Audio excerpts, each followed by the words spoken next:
Hello everyone, welcome to video 5 part 5.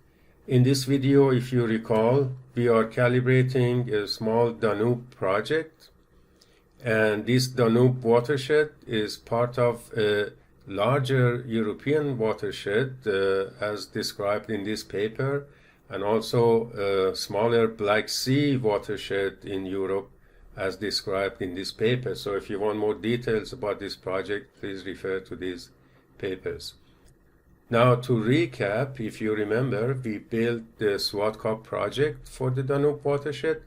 Then we got the initial simulation, and then we put elevation band, and we calibrated the P-labs and T-labs, and then we fixed the parameters here, and then we calibrated the snow parameters and also fixed the parameters. And as we did this, the objective function, the overall objective function, increased from minus 0.3 to 0.2. And if you remember, we have 11 outlets here that we are trying to calibrate. Now, in the next step, I parameterized two of the upstream the outlets, number 6 and number 8, and that was the result of parameterization. And then we made two iterations. The first iteration, this is the result that we got. P factor, R factor, and Nice-Sutcliffe, which is our objective function. And then we made iteration number 2 using the new parameters, and it didn't advance us very much. So we came back to iteration number 1, and we accepted that as the solution to our problem. Now, there in video number 4, I said the P factor is quite satisfactory. Now remember, we only parameterized outlet 6 and outlet 8. We should have done the whole thing, but just as an example, I did the first, the top upstream outlets. The P factor results are quite satisfactory. R factor results are quite satisfactory. But Nice-Sutcliffe, you can see, are quite low. And there I said that don't worry about Nice-Sutcliffe so much. It doesn't mean really anything, Nice-Sutcliffe, for this project or for any other large-scale watershed projects. The reason is this. First of all, the best simulation, that's the best Nice-Sutcliffe, the objective function value that you get, only represents one set of parameters out of many, many possible parameter sets. Now, this is the one single parameter solution. So each parameter has one absolute value for the whole watershed. So this already doesn't make much sense, and it's not acceptable that the entire watershed, for example, has only one groundwater delay number, and that's 82. So this is not very, very logical. The next thing that you can look at to see that why we shouldn't look at the Nice-Sutcliffe is that if you go to the goal.txt file, and there you see all the parameters, and these are simulation numbers. Here we did 800 simulations, and then sort on the goal value. When you sort on the goal value, you see that the goal value numbers statistically are the same for the first, 200-300 simulations. So if I only take this parameter set with this objective function value as a solution to my project, I think this is a little bit ridiculous to do that and is really meaningless. Because this parameter set and the next one and the next one and the next one are really not statistically different in terms of their fit, in terms of the objective function value. But in terms of parameters, they are very different. So to just use this one as the solution to my problem, I think is a little bit, sorry for the terminology, but it's a little bit stupid to do that. So graphically, here would be my observation, the blue line, and the red crosses are my the best so-called solution, right? Now you see that my best solutions, I mean, one by one, they miss almost 100% or maybe 99% of my observations. So my best solution to the problem really is missing all of my observations. So this cannot be very acceptable. But if I plot the 95% PPU and then compare that to my observation, here you see that around 72% of my observations fall into my model prediction or my model simulation. So this is a much more reasonable picture of my solution given by the red shaded area here than this one. So that is why I say don't look at the nice.glyph of the best parameter set. That really makes no sense. You should look at your P factor and the R factor. And you want as large as possible P factor, and you want an R factor which is around 1. Okay, that would be a nice solution to the problem. Now here is one problem that I can identify, and here I'm using a single objective non-behavioral objective function, right? The problem are all these very extreme simulations. I have extreme here under simulated values and here some over simulated values. So what to do about this extreme undesirable solutions down here? So to solve that problem, let me take you back again to the goal.txt file. Again, if you sort on the goal value, you see at the bottom here quite a bit of not very good simulations. So these not very good simulations are responsible for these not very good simulations that you see here. So to remedy that, what we do, we can do constraint optimization, what is called constraint optimization. By that, I mean you can impose a threshold on the objective function value and only accept solutions which meet a certain criteria. So mathematically, so if I want to maximize my objective function, I maximize it subject to objective function being larger than a certain threshold that I impose on the objective function. Now let's look at this graphically. This is my single objective non-behavioral, and as we saw before, I have a P factor of 0.75, very good, R factor of 2.3, a bit high. It's a bit too high, my uncertainty. And that's responsible for all these peaks and real large bases and peaks that you see here. So to get rid of that, I have two choices. One is to do another simulation, another iteration using new parameter sets. New parameter sets are always have smaller range than the previous parameter sets. So they decrease the uncertainty. But another option next to that is that if I impose a behavioral threshold on my objective function. So here, if I impose a threshold of 0.1 and I run the post-processing again, as I will show you in a bit and when I go to SWATCUP, what happens is I get rid of a lot of these undesirable solutions, the peaks and up here, and also down here, and I end up with this. And in here, my P factor decreased very slightly from 0.75 to 0.72. But look, my R factor decreased substantially. That's my uncertainty of the prediction of the solutions of my simulations, which have decreased considerably. So this is a very good situation. This is a good situation in terms of P factor, but not in terms of R factor. So this is a good situation in terms of P factor and also in terms of R factor.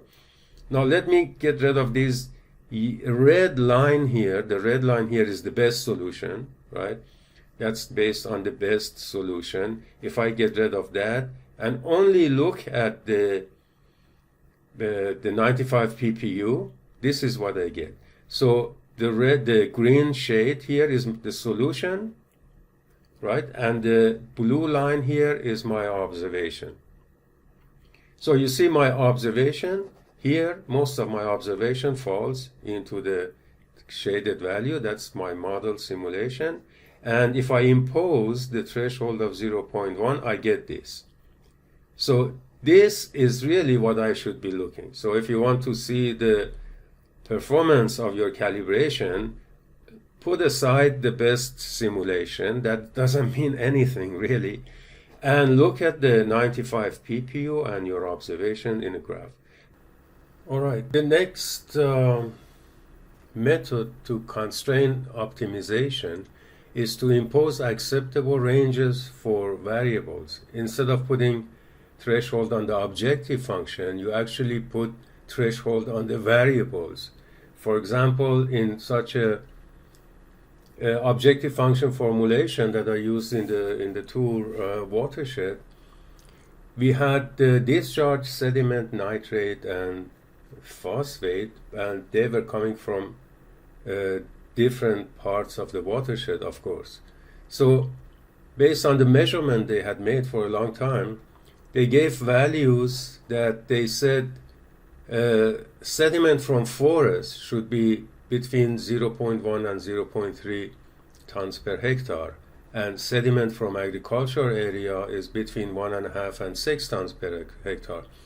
Now this is based on the measurement of the people who are looking after that watershed. And the nitrogen from the forest should be between these values, nitrogen from agricultural should be between these values, and nitrogen from pasture should be between 15 and 25 kilogram of nitrogen per hectare. And similarly for phosphate coming from forest, agriculture, and pasture. Now we can impose these constraints on the variables, and then when you do the iteration of 1,000 times or so, only the solutions that meet this criteria will be acceptable. So this is another way of imposing ranges on variables or constraining optimization. Constraining optimization. This has not been yet, I have not implemented this in SWATCUP because there are so many variabilities and so on, but I plan to do it, find a way of doing this.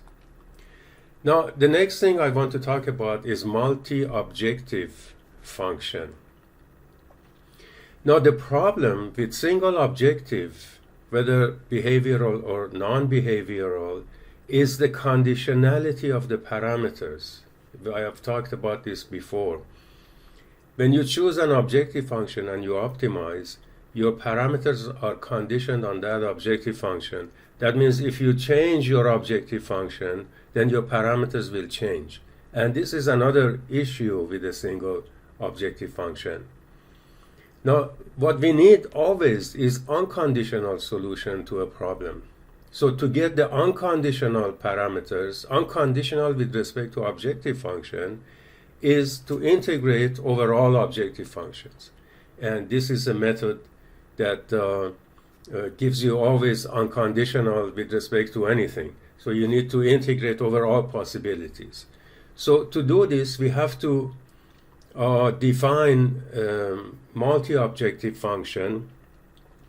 And because in this version of SWATCUP we have 11 objective functions, so I formulated this function. This multi-objective function consists of all 11, and they have a weight. Each of them have a weight. So if you don't want to consider some of these, you just make the weight equal to 0.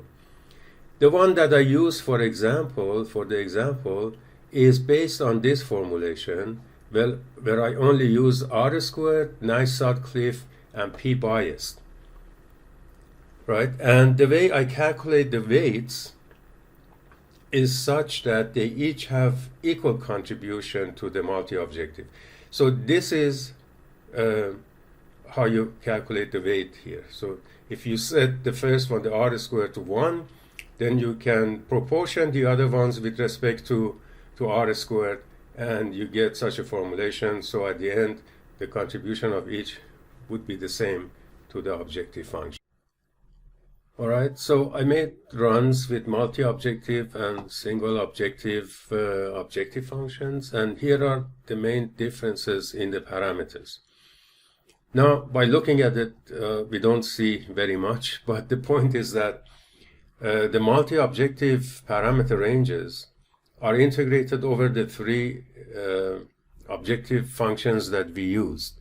Therefore, they don't depend on any one of them. They are not conditioned on any one of them. They are conditioned on all 3 of them. We could have used the 11 objective functions, and the parameters that we get would be conditioned on all 11. But these 3 that I chose are representative of the other ones, so it should be sufficient to use these 3. Okay, next, I hope these were a bit clarifying. There are a lot of things here that one could test, and I hope that you guys get to test some of these, and these are some scientific questions here that you can answer, and you can take the analysis forward to calculate other things and compare the differences and so on. So there is a lot of need for such analysis, and you can deepen your papers quite a bit by including this kind of analysis in your discussion and in your calculations. Now let me go to SWATCUP and show you how easy actually it is to implement these in SWATCUP. Okay, so I come to my SWATCUP project, and this is where we were last time. We did 800 simulation. We had 22 parameters, and when you make the simulations, then post-processing for different types of objective functions and the things I was talking about is really very simple. So all you have to do is do the post-processing. This is for single objective. So I can run this. This is a single objective, no threshold. It doesn't take very long to do post-processing. So you can test all different options available in SWATCUP. All right, so here, and then you can go and for calibration outputs of single objective, you can look at the 95 PPU for every outlet. We have 11 outlets. We had parameterized only the first 2, but here you can see all the rest. And here we have no 95 PPU because these are not affected by the parameterization of the first 2 outlets and so on. But these are the results. And you can look at all the other results, which I have already covered, but I would like to go to the goal.text. So this is where I was talking about, and these are my parameters, and the last column here is my objective function. So you could take these easily to Excel. You can copy everything here and paste it in Excel and do different types of plotting or whatever you want to do. Sensitivity, for sensitivity analysis, we use this file here. And then you can look at the summary stat that we've already seen this in the last project. So now I want to see how things would look like if I put a threshold. To determine what sort of threshold I should put, I will go back to my objective function values here, so I can see what kinds of values I have, right? And based on these values, you may want to put a threshold of, let's say, for example, 0.2. So you can test actually different thresholds. So all you have to do is go to the objective function here and to the observation, the observe.text, and here you can put the threshold value. So if you want to put 0.3 or 0.2, I can try 0.2,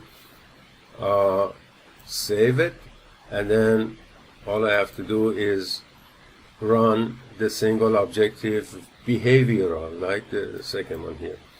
and to do the post-processing for that.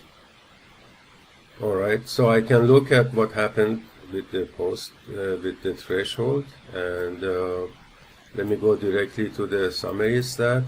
In the summary stat is that this is my original simulation. We had 800 simulation. Now I have a behavioral threshold of 0.2, and the number of behavioral simulation is 742 out of 800, and these are my values that you can compare. So you can go back and change it if you want to put a more stringent threshold. So you can make that 0.3 and you save it, and usually it is best to close, so everything that is related to this run, so I would have to close this one, and this is single objective and single objective and single objective, so those I don't have to close because I'm doing the behavioral one. So I run the behavioral one. If a file related to the behavioral one is open, then it cannot write on that file, so you need to close those. So I did with 0.3, and now my threshold is 0.3. I have fewer solutions that meet that criteria, and these are the statistics. Each time p factor becomes smaller and smaller, and of course R factor also becomes smaller and smaller. So you have to find a threshold that meets your requirement for the p factor and also R factor. So that's how you would do behavioral. To do, you can do multi-objective. So if I run the multi-objective, I would need to identify the weights, and in the first run of multi-objective I cannot identify the weights because I didn't run yet the project. So here are the weights. These are from some previous iterations. So I can, for the first run, assume this. So here I have number 3 is 1, number 3 is R squared, and then number 4 is 0, number 5 I have a value, 5 is Nash-Sutcliffe, and 6, 7, 8 I have a value, that's PBIAS. So as I said before, so I have PBIAS here, I have Nash-Sutcliffe, and I have R squared, and the rest are set to 0. So I can make a run for this situation. So I run the multi-objective post. Okay, so the run is finished. So now the results that I get here, I can look at the results, but the weights are not correct. To get the weights, now this is important, you have to go to the project to get the weights. To get the weights of those 3 functions, you need to go to the project. So you can simply open project folder in Windows Explorer. You can just go from here to find your project. You have to go to Echo, and Echo, I have already mentioned what this is. This is all the programs that run when they read something, they echo here. So you can use this actually to debug, to see if you have an error in your inputs. But I'm looking for multi-objective 95 for multi-objective goal function. So you look for multi-objective goal function. Now there are a lot of things here, but you can go to the bottom. But here for these are different statistics which have been calculated and so on. And for every variable and every simulation, you have the value of different objective functions. For example, this is SMSE. This is number 2. That's the objective function value. R squared. That's the objective function value for the first simulation, and so on. And if you go to the end, here you see averages of 800 runs for different objective functions. So all the averages are here.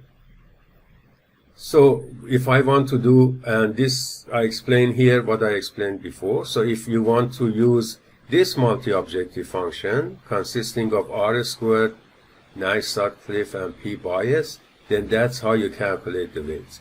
Now, if you want to use any of these 11s, you follow the same procedure here, and you can calculate the weights for all of those. Say, for example, if I want to include now, for example, KGE, what I do is I calculate the weight for KGE by dividing the average goal of KGE by average goal of R squared. Average goal of R squared is that much. Divide that by average goal of KGE, and that gives me the weight for KGE, just like any other, these other variables for cliff and PBIAS. So these weights I have to take. R squared is always 1, because we assume that always to be 1 to make it easier. And then we put the W5 here. I can copy it here. Copy and paste here. Again, I can copy W8 from here and paste it here for W8. So now that I have to wait, I save this. I run the process again. So I run the post-processing for multi-objective. Okay, it's finished. And now I can look at the multi-objective outputs. So I can look at the 95 PPU. I can look at the summary stat and new parameters and so on. So you can run, for every iteration, you can run all of these, and you can compare them. You can compare them together. And again, if you want to run the behavioral version of multi-objective, you go to the goal file, and you look at your values. Here are the values of multi-objective, and then you can choose a threshold from here. So the values range from 0.5 to 0.7 and so on. So let me put a threshold of 0.7. So I go back to my objective, to my observed value, and I put a threshold of 0.7, for example. Save this. Let me close everything. It's getting too much. And then I can run the last one before last one. Last one is for no observation. So I run the multi-objective behavioral case of multi-objective, and with a threshold of 0.1. So this will get rid of a lot of simulations. And then I can go back to the calibration of output multi-behavioral here, and I can look at my solution here, 95 PPU, and the summary stat, and so on. So this is how easy it is to run for all of these. Of course, you need to compile all that information if you want to compare different versions, and then you can do different kind of analysis to see what all of these means and what effect they have. Now, when I go back to the 95 PPU for any case, for example, now here you see that Danube, it is important to know this and to actually apply this, that when you are doing a watershed where there is management, and nowadays every watershed has a lot of management, and we don't have that information, right? We don't have all of that information to give to the model. So in some places you're going to have deviations in the peak. For example, here you will have deviations in the peak. Some places the match will be perfect, and sometimes it will not be perfect. Sometimes here the match is, the peak is at the same time, but the values are different. That's because of all the managements this is being performed here. So I should not expect to meet every peak and every base flow peak, or every base every base flow, right? Sometimes I do, and sometimes I don't. That is because of what is being done in the watershed. So that's why I am saying that you should not look at the one solution, only NISOT cliff, to report your NISOT cliff. Now, this simulation here, if I look at the summary stat, that was outlet number 8, you see my Nash SOT cliff is 0.7. The R squared is 0.32. But my P factor and R factor are just excellent numbers. You know, for a watershed such as Danube, these are perfect numbers. But if I look at Nash SOT cliff of only the best solution based on one objective function, which is Nash SOT cliff, that's what that means. I mean, these statistics just compare the best solution with the observation, and that's just the one which has the highest Nash SOT cliff. So looking at that, it doesn't mean anything. In fact, here, looking at Nash SOT cliff is not very revealing. What I have to look at is these two values. And for outlet number 8, this is very good.